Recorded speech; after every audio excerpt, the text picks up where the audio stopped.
Okay, today's video is requested by one of our Patreon supporters. And I'd like to give a special thank you to our Patreon supporters, Vic, Nelson, and John. As you might have noticed, our video today is a little more brightly lit than it has been. And that's because they helped us pay for new studio lights. So a very special thank you to our Patreon supporters. And if you wish to help out this channel, please hit that subscribe button. It really helps our channel. And if you want to help us financially, please consider becoming a Patreon member. Okay, so as many of my viewers know, I just came back from a 10-day trip to Egypt. And I have been asked to give my tips as an Egyptologist for traveling to Egypt. Okay, so let's get right into the tips. First tip. Now, when you go to Egypt, you can go one of two ways. You can go as a lone tourist, or you can join a tour group, and both of those have advantages and disadvantages.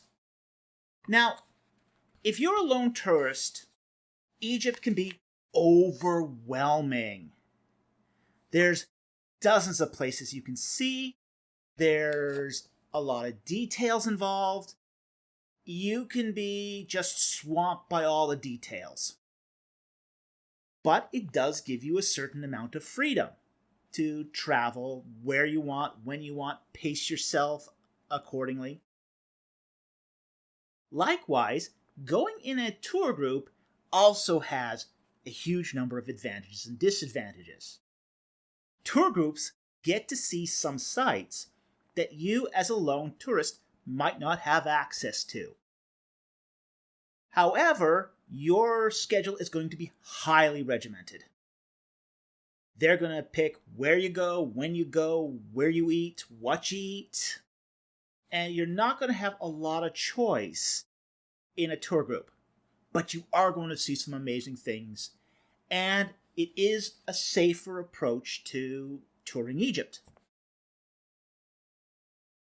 I highly recommend that if you're visiting Egypt for the first time, that you do so as a part of a tour, especially if you don't know a lot about Egypt or don't have specialized knowledge of Egypt. A tour group is definitely the way to go. So that's the first tip. The second tip is the visa. Traveling to Egypt requires a tourist visa. And the best way to get this visa is on their website.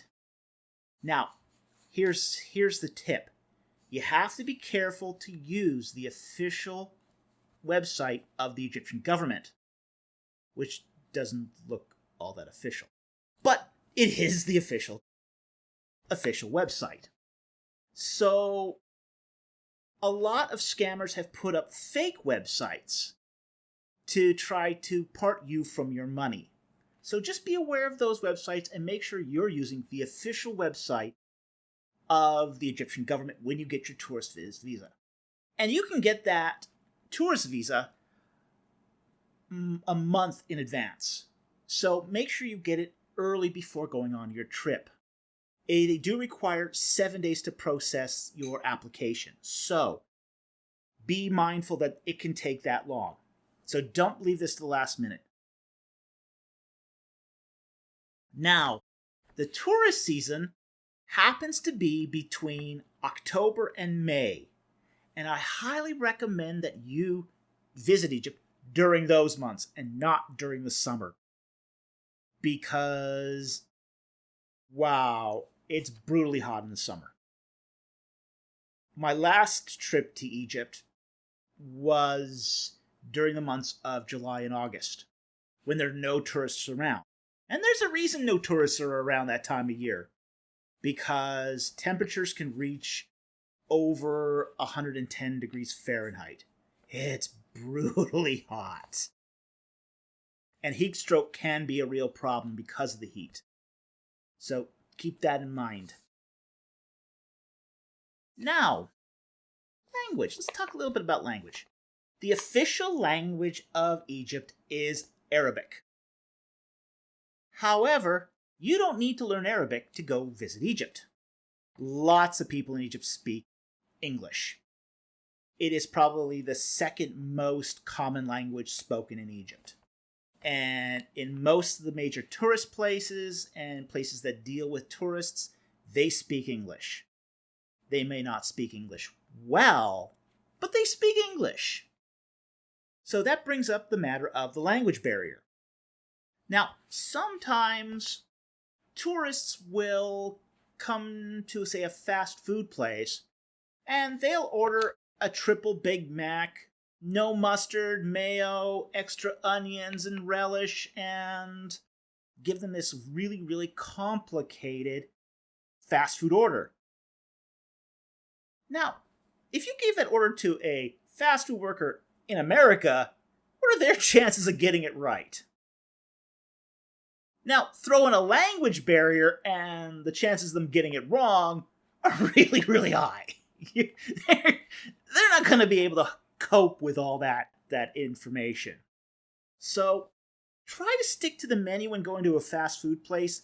Keep your order simple, and just take your food and go. Don't complain about it. The other thing that can really help the language barrier too is learning a little bit about the language. Say, learning yes and no, naam and lah, excuse me, afwan, shukran, thank you. These little things help. And also learn the Arabic numbers, because not a lot of printed material in Egypt is in English.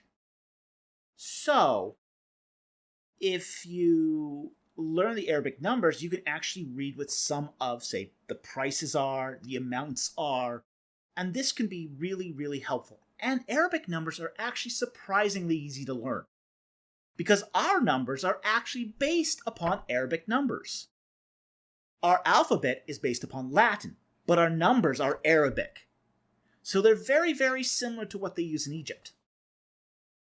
So that makes things really, really helpful if you learn Arabic numbers.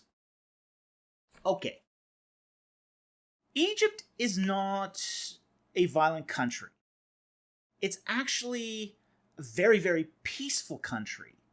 There's not much violent crime in Egypt. Okay? But that does to say that there isn't crime in Egypt. It just takes a different form. One of the things you kind of have to be aware of is that every Egyptian views you like a money bag on legs. And they're trying to empty your money bag. So they're going to do anything they can to try to scam you out of money. And they've come up with all these inventive scams to try to do it. So repeat after me. There's no free gifts in Egypt. There's no free gifts in Egypt. There's no free gifts in Egypt.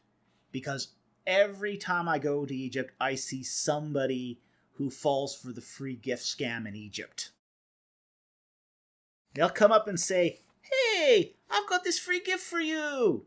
No, thank you. "Oh, it's free, just take it." No, thank you. "Oh, it's free, just a gift, a welcome gift." "All right, I'll take it." "Oh, now, look, hey, I've given you this free gift. Can you help me out? My sister-in-law is dying of cancer. She needs lots of money. Can you give a little gift to us?" Or it might take the form of, say, "Oh, my cousin's getting married. It'd be really helpful if you give her a little gift to the marriage." So they've created an obligation, giving you something free, and you're supposed to give them money back. It's a scam. But it's a scam tourists all the time fall for in Egypt. So again, repeat after me. There's no free gifts in Egypt.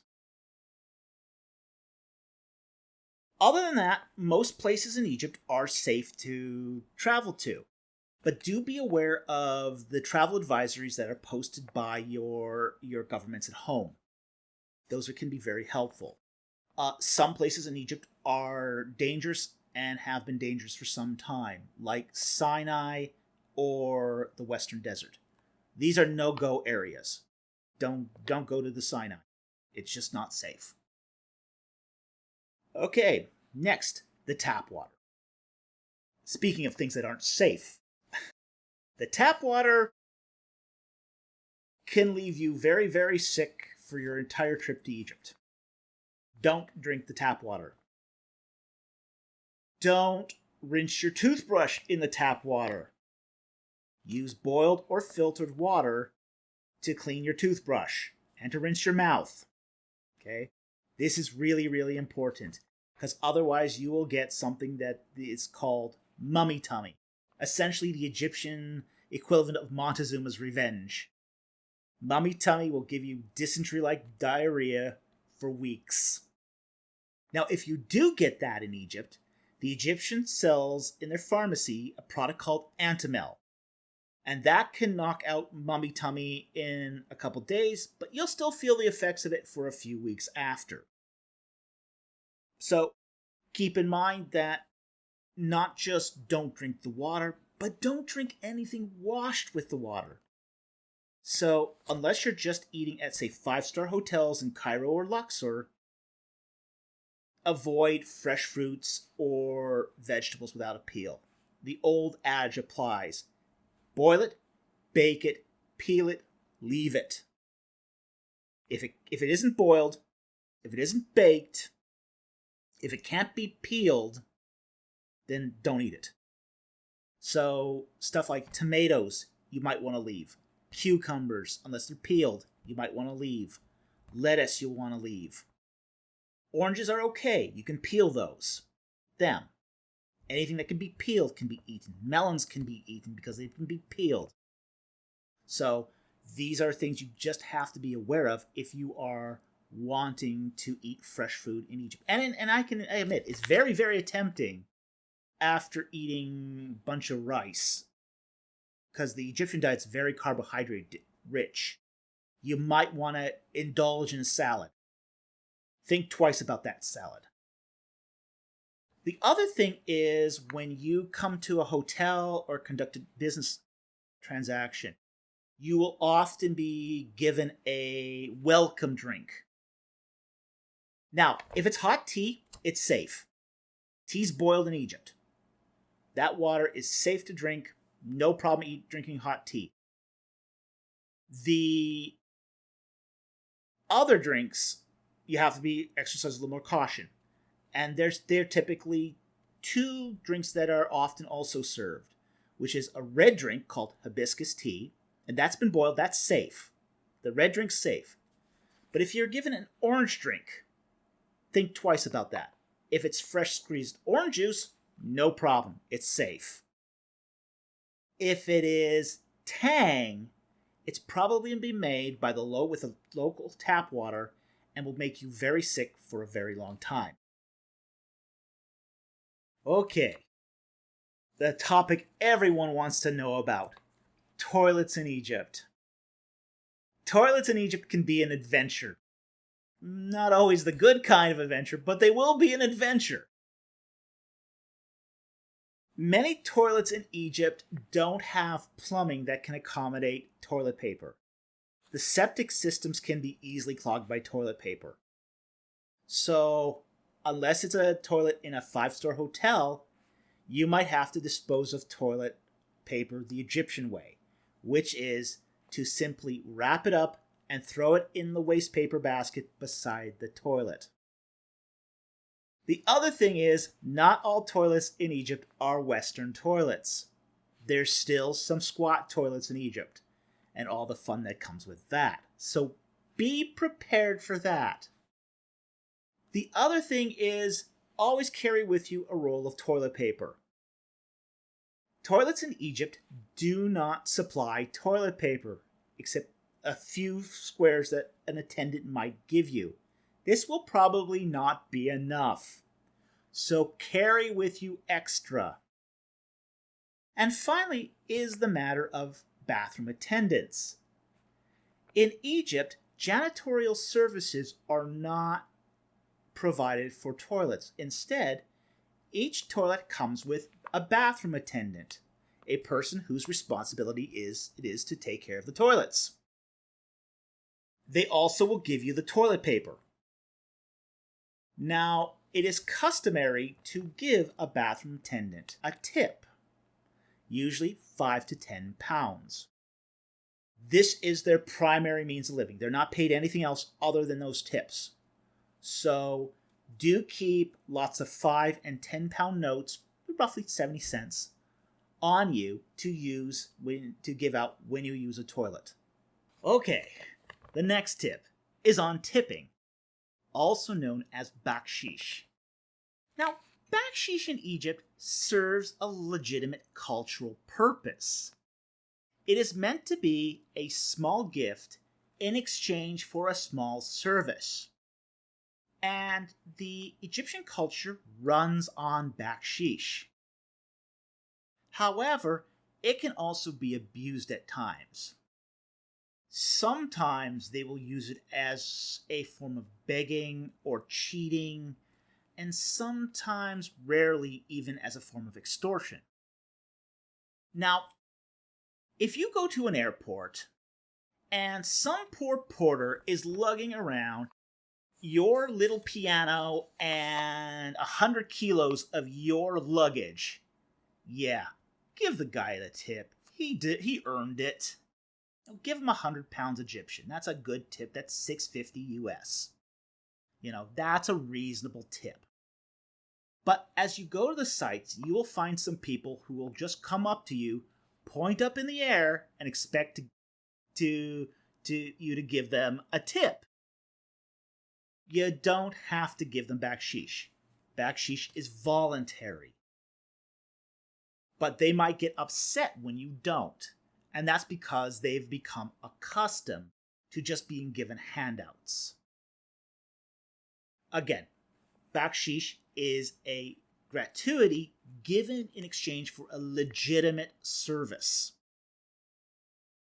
If he's pointing you out something that you might not have seen, or allowed you to look at something that may not have been open, yeah, okay, there's a reason to give a gratuity there.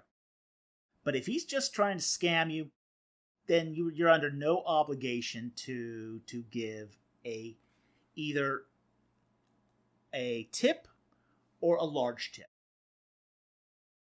So, now, with that said, I have encountered once where somebody tried to use bakshish as a form of extortion. An antiquity inspector once threatened to have me arrested if I didn't give him bakshish. Now, this completely violates all the customs of bakshish, because bakshish is never extortion. And in those circumstances, stand your ground. Don't put up with that kind of extortion. The tourist police are reticent to arrest anyone without really a good reason. It's just bad press. It's bad PR for the tourist trade. So they're not going to arrest you if you don't pay some guy some bakshish. And you never want to encourage an Egyptian to extort somebody else. So that's one time when it really pays to stand your ground. Okay, with that said, let's talk about exchanging money. Now, exchanging money is actually really, really simple in Egypt. It's actually something you want to wait to do until you get to Egypt. If you exchange Egyptian pounds at your local bank, they're going to rip you off. The exchange rate's going to be really high. You are not going to get a good exchange rate. The exchange rate in Egypt itself is usually pretty good, comparatively. And there's lots of places you can go do it. There's ATMs, there's private banks, and even at the airport, there's banks where you can exchange money right there. So it's really, really convenient to exchange money in Egypt. So wait till you get to Egypt to exchange money. Haggling. Oh, let's talk about haggling. Haggling is actually one of those cultural experiences that we don't do much in the West. And a lot of people get kind of upset or annoyed with haggling. But haggling can also be a lot of fun if you treat it like a game. And it can be a game. And there are some rules to haggling. And almost everything is haggle in Egypt. The only places where you're not really going to haggle is in a restaurant, because those prices are already set, and at a convenience store, again, because the prices are already set. So there's no haggling at convenience stores, there's no haggling at restaurants. But almost everywhere else, you can haggle. And you should haggle. You should haggle when you get into a cab, but before you get into the cab. Once you get inside the cab, the driver can determine the price. So you have to negotiate the price before you get inside the cab. The first rule of haggling is always to determine the currency. Specify the currency first. My first time at Luxor, I asked a cab, how much to get me to Luxor from the airport. And the cab driver said 75. I said, oh, 75 pounds Egyptian? He said, no, 75 euros. Yeah, no way. I don't think so. And I walked off. Because 75 euros for a cab drive is really, really expensive. So I said, okay, no way. I'm going to haggle this, but we're going to talk in Egyptian pounds. So I told him I'd rather walk than pay 75 euros. So I'm off. I'm already walking my way to Luxor. And all of a sudden, I noticed that there's this cab following me, driving right after me as I'm walking. And he goes, okay, 75 pounds. Which was still unreasonable. And I had managed to negotiate that price down to 45 Egyptian pounds. So you can negotiate prices for cabs, and you should negotiate prices for cabs. But have fun at this. Be willing to walk away, and seriously walk away. And if you really want something, the problem is they will detect this. You always have to be willing to walk away and go elsewhere, because frankly, there's going to be somebody else, a block down that has the exact same thing you want and is willing to negotiate. So do treat it like a game. Have fun haggling. And, if it comes down to where you're haggling over 10 pounds, okay, you might want to let them be generous here and give them the 10 pounds. But you don't really need to pay more than you want to either. But with that said too, also be aware that the Egyptians have had a lot of inflation over the last 5-6 years. The economy in Egypt has improved dramatically over the last 5-6 years. This has also led to rampant inflation. Almost everything has either tripled or quadrupled in price. So if you had been there, say, 5 years ago, expect prices to be a lot higher. Also, expect the fact that the Egyptians haven't quite gotten used to the problems of inflation. For a long time in Egypt, prices were pretty flat. There was very little inflation in Egypt because the economy was so poor for so long. So when you start a haggle with an Egyptian vendor, they might quote you a price that's so outrageous that they don't know it's outrageous yet. There was one vendor that quoted me a price which was 15,000 Egyptian. Well, 15,000 Egyptians, or $1,000 US. There's no way that price was even remotely reasonable for what he was asking. And at that point, you kind of just have to laugh and go, yeah, okay, and walk away. You always have the freedom to walk away from any transaction. Now, one of the things about transactions in Egypt is if you make eye contact with a vendor or go into their store, they presume you're interested in buying. So they're going to start pursuing some aggressive sales tactics at that point. They'll follow you if they think you're interested in buying. So don't walk into a store unless you're serious about buying. If you're just looking and not evaluating the merchandise, look from a distance. Avoid eye contact if possible. But if you are serious, then yeah, absolutely. Go into a store, strike up a negotiation, bargain a price, and then get your goods and go. Now, with that said too, you can always still say no. There's nothing compelling you to buy, even if they do put on some pressure to buy. Okay, the 12th tip is remember sunblock and a good hat. Now, in Egypt, it's a hot country. The sun can be punishing.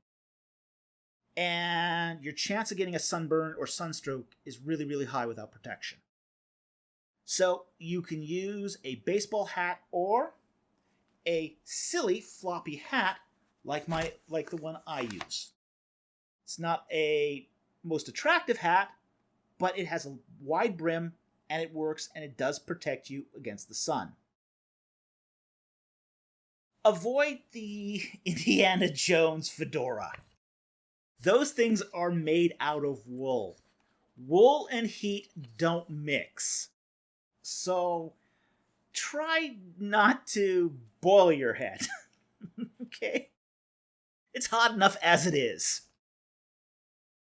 The next thing to do is consider buying a scarf. Scarves in Egypt are fantastic, and while it may seem counterintuitive, they're great protection from the heat. Fantastic protection. And they're one of the few souvenirs you can get in Egypt that is really, really helpful. And I have a variety of scarves here from Egypt. Now, one of the scarves is what's called the fishnet pattern. The white and black fishnet pattern. Now, in Egypt, they call this the Arafat pattern. So do be aware that this is often named after the Palestinian leader. The pattern actually predates the Palestinian leader, but it became so synonymous with the Palestinian movement that the two have become sort of synonymous. With that said, it also comes in other colors.